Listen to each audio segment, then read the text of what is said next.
we need to meet some new functional groups. So those of you who are very aware will have noticed that the topic of the title of this topic is carboxylic acids and their derivatives. So we've met the carboxylic acid group.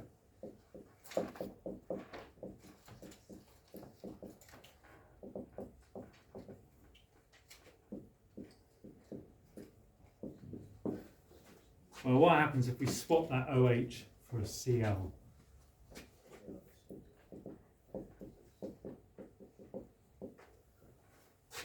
Well, that's called an acid chloride. An acid chloride, so in terms of the functional group, we've just swapped the OH for the Cl, but the chlorine is a bit more electronegative than the OH is, so it tends to withdraw even more electrons away from the carbon. The end result is that it's like a more reactive version of an acid. It's a more reactive version of an acid. So let's just put that one there for the moment.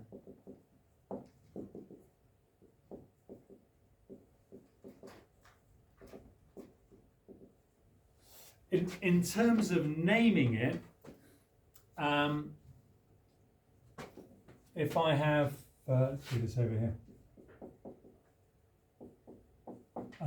If I was just going to write that on one line, just write COCl, yeah. In terms of naming it, the functional group is an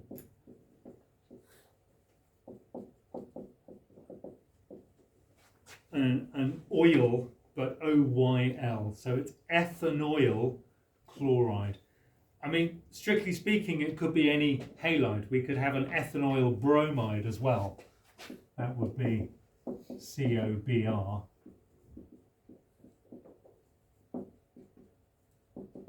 Yeah, that would be, the functional group would be called an acid bromide. But we're not going to work with acid bromides or any other halide. It's always going to be a chloride as far as you're concerned. So I'll just pop that in brackets. So ethanoyl chloride, it follows the normal rules. If I added another carbon there, that will be called, what was that, Matty? Oh, I didn't say it was Jan. Propan. Propanol. Not propanol. Propanoil. Propanoil. Just say the word oil at the end. Like you would normally say it, but it just comes as that, as opposed to ile, which, well, we talk about methyl and ethyl. Those are different groups, aren't they? This is an oil. Yeah, so that would just be propanoyl chloride. Okay. So acid chlorides are kind of more reactive versions of the acid. You don't need to know how we make the acid chloride, but you should know that if I take water and add that to the acid chloride, that will make the carboxylic acid back. And in fact, that reaction happens so readily, water vapor is enough to make it happen. So as soon as I unscrew the top of the bottle of the ethanoyl chloride, we would see HCl. How does that appear? Anyone remember HCl? How does that go down in the textbook when we're talking about identifying substances? Is it white misty fumes? Perfect.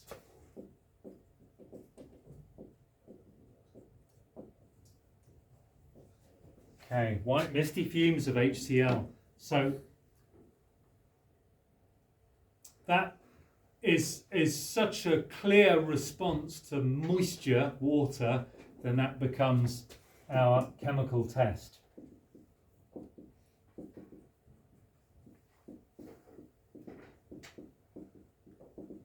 Okay, so we add water.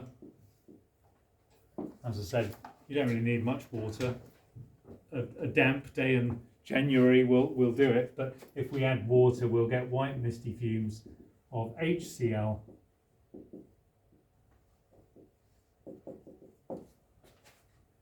And of course, if I dangled a bit of blue litmus over that, it would instantly turn red, yeah? Because these white misty fumes of HCl are acidic. Okay. That's pretty much all you need to know about acid chlorides, really. The chemical test and how to name them. When we look at their chemical reactions, you're going to see they're kind of like carboxylic acids, but a bit more powerful. So if I want to make an ester, you made esters last week, the conditions would be you react the acid with the alcohol and some concentrated sulfuric acid, and you warm it at 10 minutes in a warm water bath at 70 degrees. You know, we add those conditions to make it happen. If you want to turn an acid chloride into an ester, just add some alcohol and you'll have an ester. It'll just react just like that. Room temperature, pretty much instantly, no conc acid needed. So I'm going to rub that off and let's get into that reaction. But first, acylation. So acylation means adding the acyl group. Now, this is a bit of a historical name, a legacy name. We don't use the term acyl anymore in that molecule there is no longer called what? What did it used to be called? It's called ethanoic acid today, yes. What did it used to be called?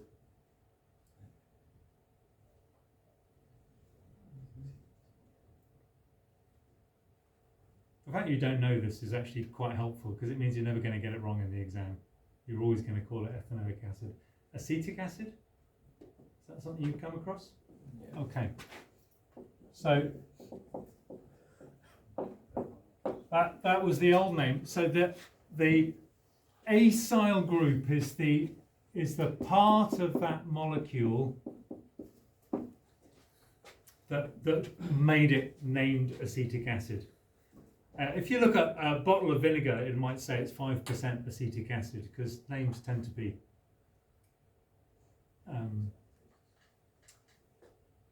old names tend to hang around for a long time in industry. People don't usually catch up. Okay, everyone knows what acetic acid is, apart from you lot, because you're brand new. Okay, so we're adding the acyl group to something. So the something is going to be attached there. We're adding that group to that. And our acylating agents, I know that's a bit of a mouthful, our acylating agents are the things that we can add which will stick the acyl group on something, are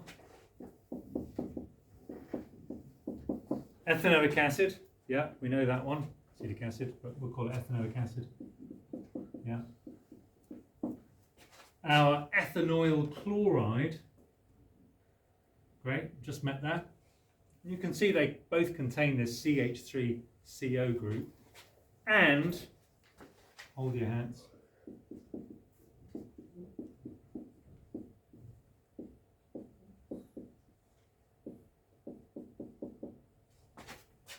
that fella, which looks like an acid and another acid have got together and had a baby. Kind of what it is really, it's two acid molecules stuck together. It's called ethanoic anhydride is its name. It's an acid anhydride is the functional group. We'll come back to anhydrides later. I don't want to get bogged down in them now, but I'm just throwing it out there. It is an acylating agent and it'll become important later when we make aspirin. We're going to make aspirin. We're going to make aspirin.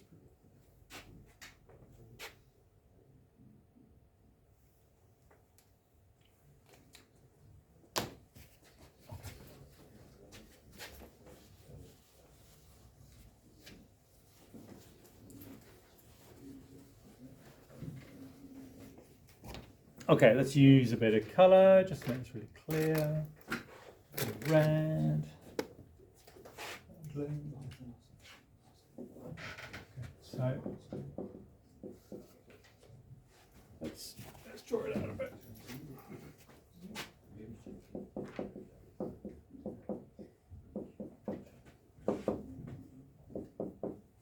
Blue. Blue.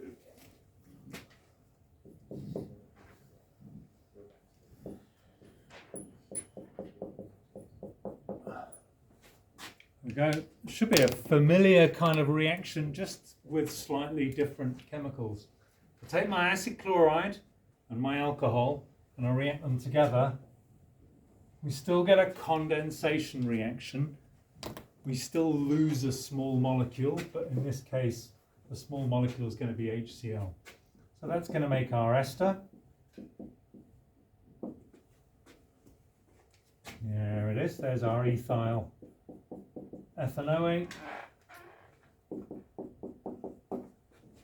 and HCl is lost. So that's exactly the same as making an ester from a carboxylic acid, except this time the reaction goes at room temperature, very fast.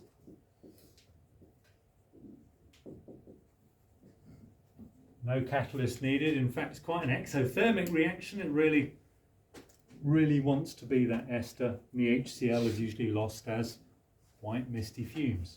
Lovely.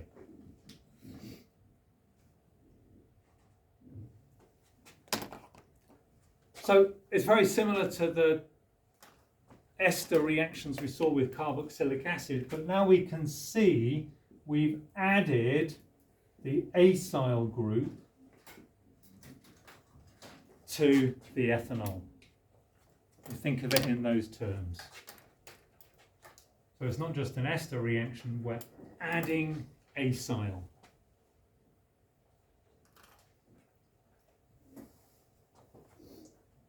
Oh, I'm looking at the time.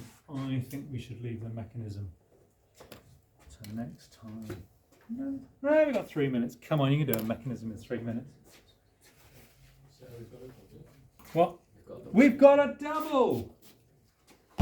Thank you. We can definitely do the mechanism then.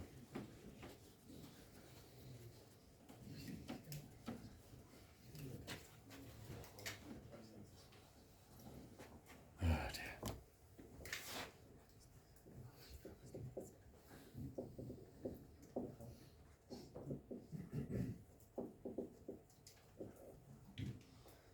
Okay.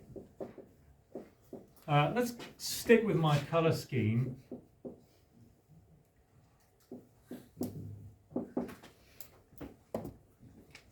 Quite like that, just to help us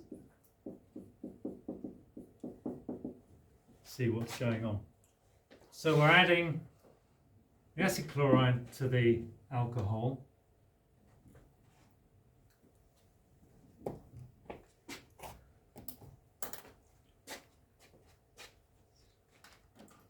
What did I mention about the acid chloride in terms of it being kind of more reactive than the acid? Why is it more reactive than the acid? About like carbon there, Janet? Right, so it's got two pretty electronegative groups on that carbon, so that's going to pull electron density away from the carbon. Green. I like green for electron density. There we go. So we could put a delta plus on there. Remember, you don't need to put partial charges on a mechanism in the exam, but it really helps to know they're there, because if you remember that that's delta plus, then it will make sense that the lone pair of electrons there on the oxygen, you're going to be pretty interested in that delta plus. What happens next? Go on. Does the negatively charged electrons then go towards the delta positive, and then Exactly what happens. the What's that? electrons from the bond between carbon and Cl, are they then given to Cl to form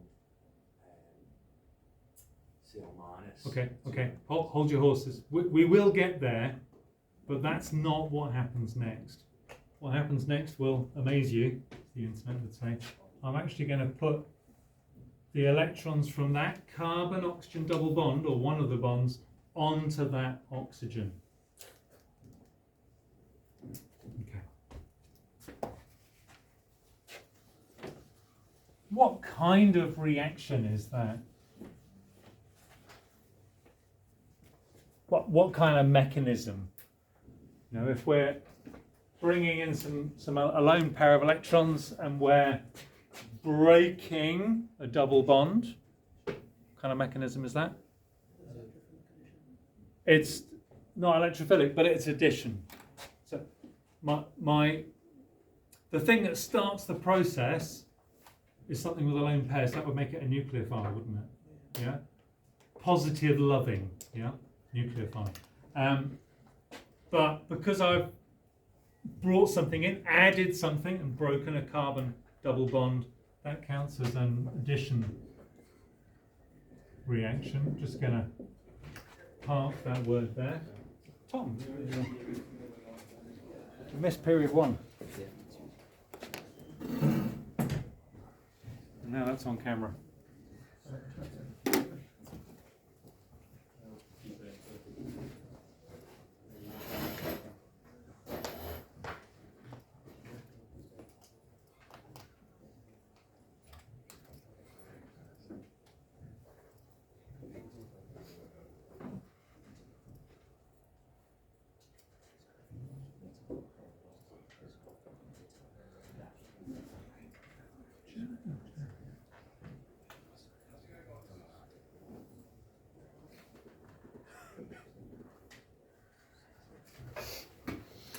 Right.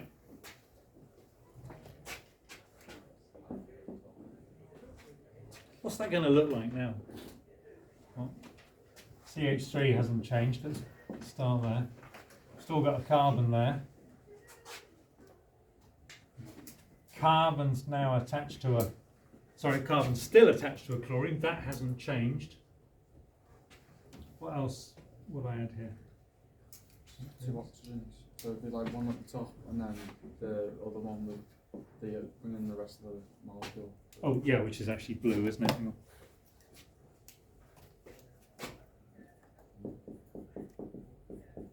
Yeah, so that's my ethanol bit. What about this oxygen up here?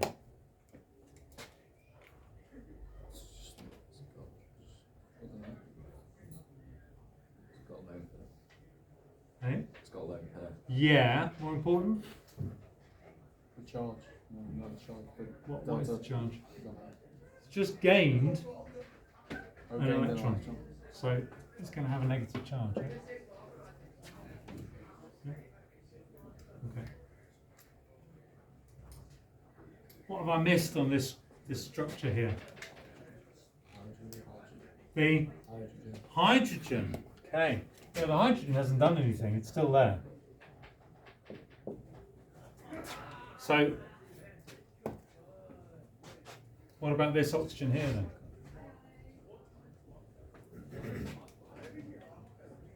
Given away its private stash of electrons. It's basically bought around. Nobody's kind of bought it one back yet. We all know that feeling. It would have a positive charge. Okay. Yeah. All right. So, quite important to remember all this. We've got 2 charges in that structure there. We call that an intermediate. Yeah. When we get a charged structure that's kind of between the start and the finish, we're not finished yet. Yeah? Okay. All right. So that's the addition stage of the mechanism. We're clearly not there yet.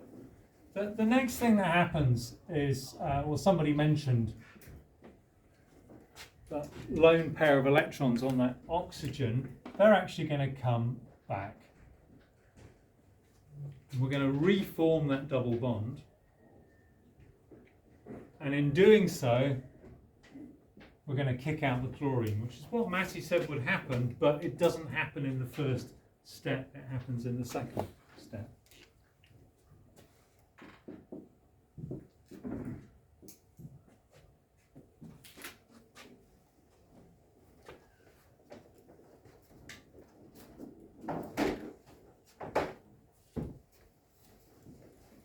Okay, so what's our structure going to look like now? What's on this carbon? Hey? Double bond O. Okay, we've got that back. And that, you'll notice, is our acyl group. Okay. Chlorine's gone. We've lost the chlorine on the wind. Over here, they actually haven't changed anything. So I'm just going to redraw all of that as it is, including the very important positive charge. Is it okay if these two do their test? Yeah, of course. Thank you. One on there and one at the back. They can have their books on their desk with their certificates open or books and to be closed. Okay. Yeah. Table. Yeah, That's fine. no problem.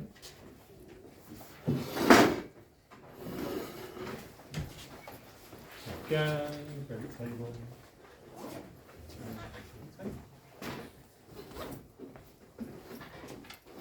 All right. What kind of mechanism step is that? We've lost an atom, broken a bond, and we've made a double bond. That is Elimination.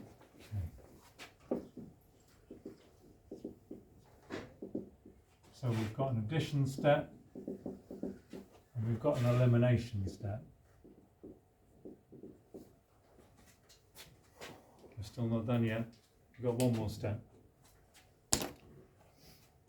We need to lose the charge on the oxygen there. How are we going to do that, Janet? So when you say the hydrogen breaks off, that's correct, but what will I draw with my curly arrow? Bit louder, thanks. Okay, that might happen, it might not, it's irrelevant. I want to know what to do with that bond.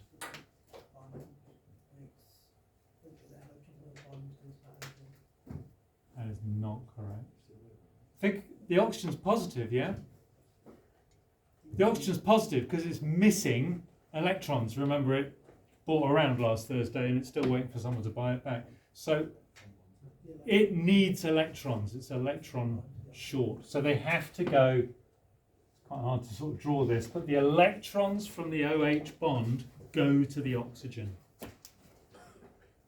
All right, we're there.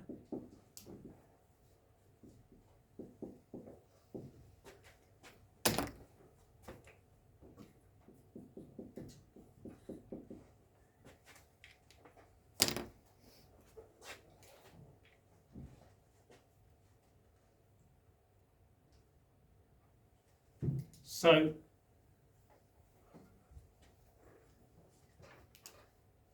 I forgot what I was going to say. Oh yeah, yeah. We have lost Cl and we have lost an H. So they might team up and make HCl. That's true. If it's in solution, of course, H plus and Cl minus don't have anything to do with each other anyway, because HCl is a strong acid, completely dissociated.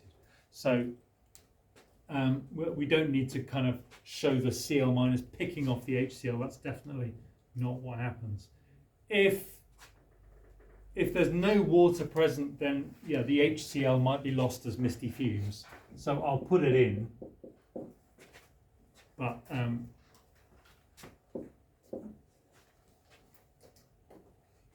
like most mechanisms, you don't need to write it like as a balanced symbol equation. Balanced symbol equation would show the HCl. A mechanism doesn't need to. All right, it's quite a lot of information on the board at the moment. It's fairly complicated. This is, strictly speaking, a nucleophilic reaction because it's a nucleophile that makes the first strike. But I've put it in brackets because it's not a marking point in the exam. In other words, if you call this an addition-elimination mechanism, that will be marked correct. And the reason for that is there are no other addition-elimination mechanisms. There's not an electrophilic addition-elimination mechanism, so we don't have to distinguish it. It's just addition-elimination. I think that's enough for you to remember.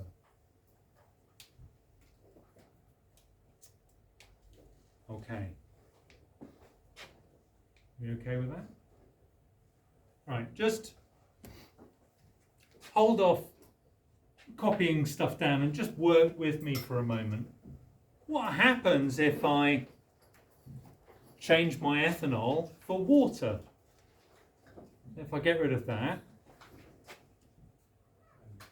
and make it water, well, the arrows are still the same, aren't they?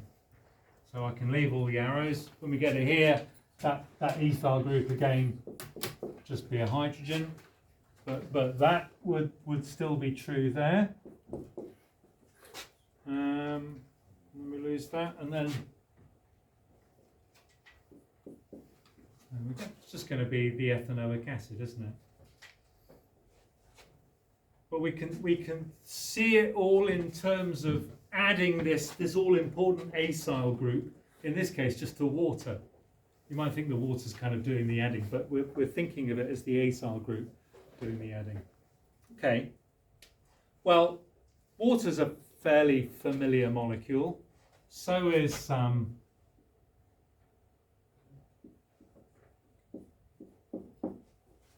ammonia.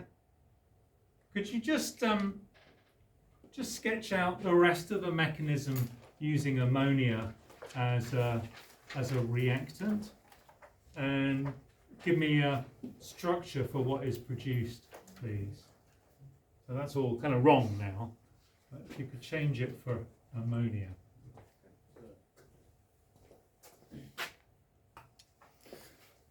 Long one, this one. Right, so if I replace my water with ammonia, then I'll just have an N there. Of course, we've got an extra hydrogen. N can form 4 bonds by giving away its lone pair. Same thing there.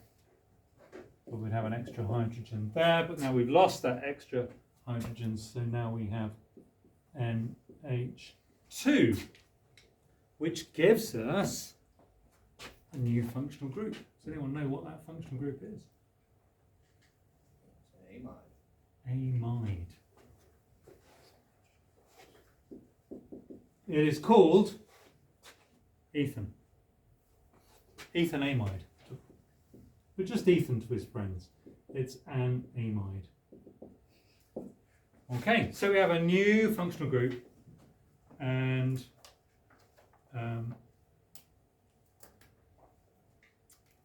yeah, that's called an amide. I used to teach an Ethan T. Williams. Ethan, if you're out there, how you doing?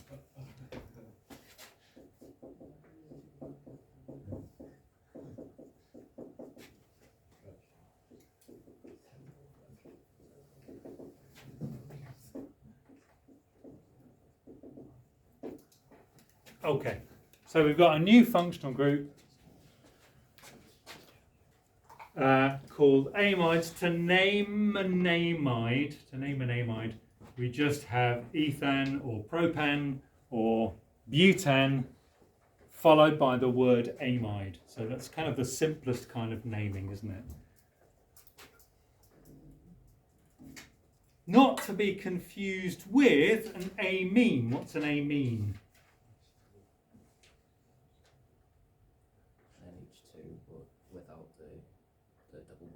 Yeah, so it doesn't have the acyl group there, it doesn't have the carbonyl group there.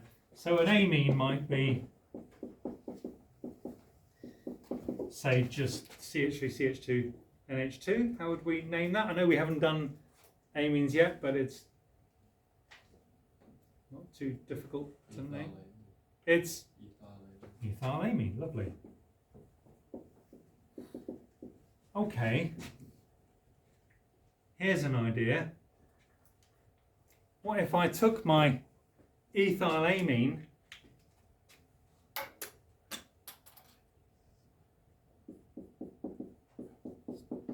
and reacted that with my acid chloride? Oh, can you work that one through now? And we'll see what we get at the end. Last little bit, and then I'm going to give you something to do. Right, so if I follow this through, that CH2CH3 group is just going to stay kind of hanging off the edge there.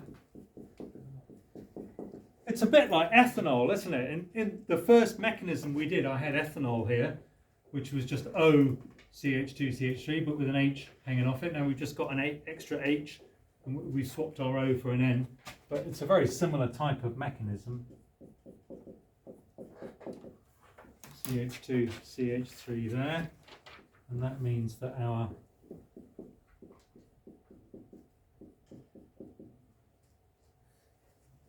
final molecule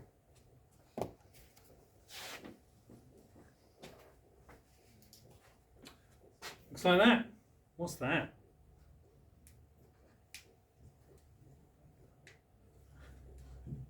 So good faces around the room.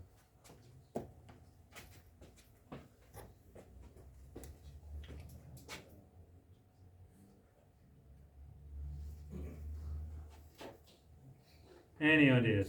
Go on. Right, okay, so there's a problem with that name. And to explain the problem,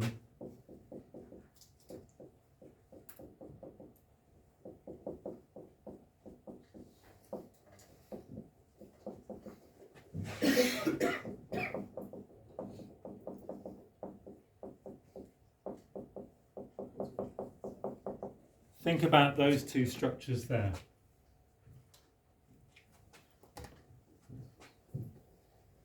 What would I call this one?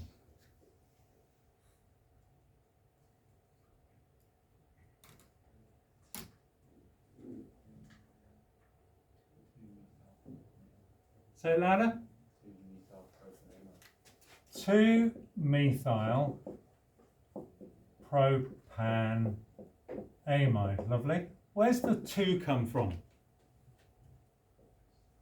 Explain it to me like I've never heard of IUPAC before. Where is the 2 come from?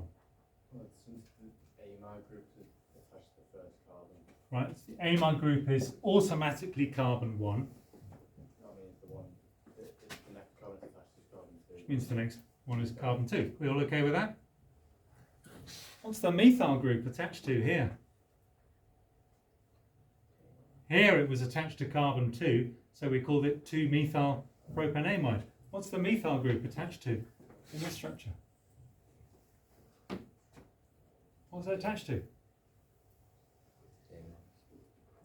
not a trick question. It's not attached to any carbons. What's it attached to? Nitrogen. Great.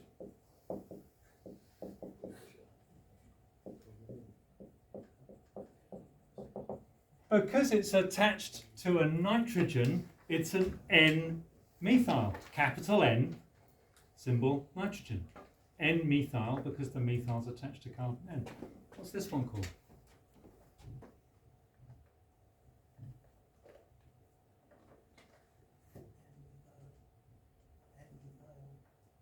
Keep going. Very good. N-ethyl ethanamide. It's not that different from naming an ester. Now, if we had a similar ester,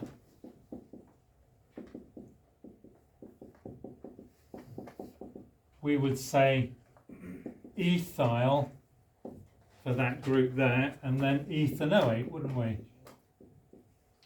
We put the ethyl group first. Well, we're doing the same thing. ethanamide. We just have to be a bit more precise because groups can appear in more than one place. So N-ethyl ethanamide.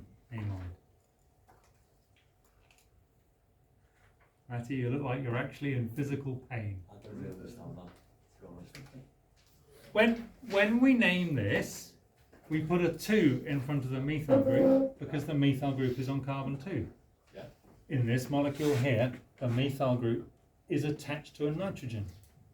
So it's not 2-methyl or 7-methyl or 6-methyl, it's N-methyl because it's attached to the N, the nitrogen, N for nitrogen.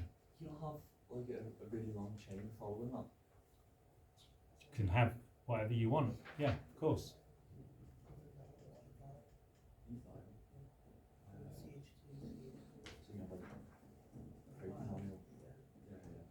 Can I, just at the risk of upsetting Matty even more, or maybe because I want to upset Matty even more.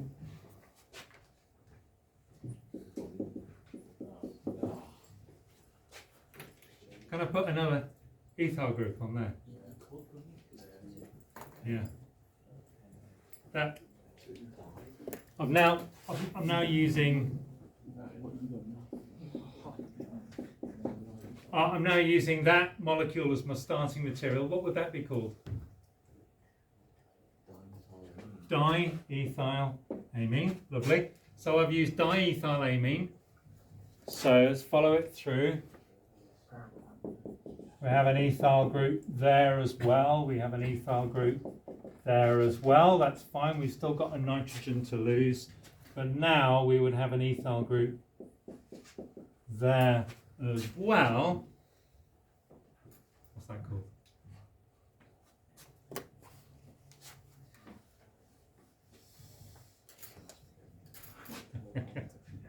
Go on, Jana, you know you want to.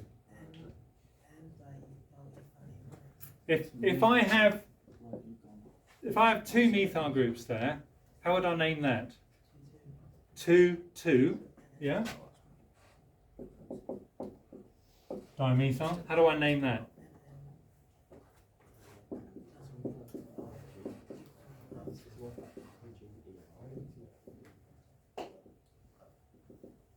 Yeah, we've got 2 ethyl groups on N, so it's N diethyl ethanamide. N diethyl ethanamide. Fun this, isn't it? Okay. I think that's enough acylation before we melt Matty's brain.